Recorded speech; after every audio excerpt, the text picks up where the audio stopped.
Tubal recanalisation ചെയ്യുന്നതിനെ പറ്റി ഞാൻ കഴിഞ്ഞ വീഡിയോയിൽ പറഞ്ഞല്ലോ.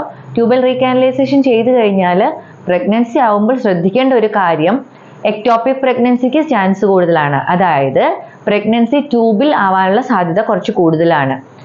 ഇത് കേട്ടപ്പോൾ വേറെ ചിലർ ചോദിച്ച ക്വസ്റ്റ്യൻ എന്താന്ന് വെച്ച് കഴിഞ്ഞാൽ, ഗർഭിണി ആവാതിരിക്കാൻ വേണ്ടി സ്റ്റെറിലൈസേഷൻ ചെയ്തിട്ട് വീണ്ടും ഗർഭിണിയാവോ, ആയി പോവുമോ എന്നാണ് സംശയം ചോദിച്ചത്. അവർക്ക് പ്രഗ്നൻസി വേണ്ടവരല്ല, പ്രഗ്നൻസി ആവശ്യമില്ല, കംപ്ലീറ്റ്ലി വേണ്ടാന്ന് വെച്ച് തന്നെ നിർത്തിയതാണ്. പക്ഷെ ആയി പോകുന്നവരുണ്ടല്ലോ, അതുകൊണ്ട് 100% പറയാൻ പറ്റുമോ എന്നാണ് ചോദിച്ചത്. പ്രഗ്നൻസി നിർത്താൻ വേണ്ടിയിട്ട് ട്യൂബൽ ലൈഗേഷൻ ചെയ്യുമ്പോൾ ഏത് രീതിയിൽ ചെയ്താലും 5 വർഷത്തിനുള്ളിൽ 1% ആൾക്കാർ, അതായത് 100 പേർക്ക് ട്യൂബൽ ലൈഗേഷൻ ചെയ്താൽ അതിൽ ഒരാൾ പ്രഗ്നന്റ് ആവാനുള്ള സാധ്യത തള്ളിക്കളയാൻ പറ്റില്ല. അതായത് ഈ പ്രൊസീജിയർ 100% ഫുൾ പ്രൂഫ് എന്ന് പറയാൻ പറ്റില്ല.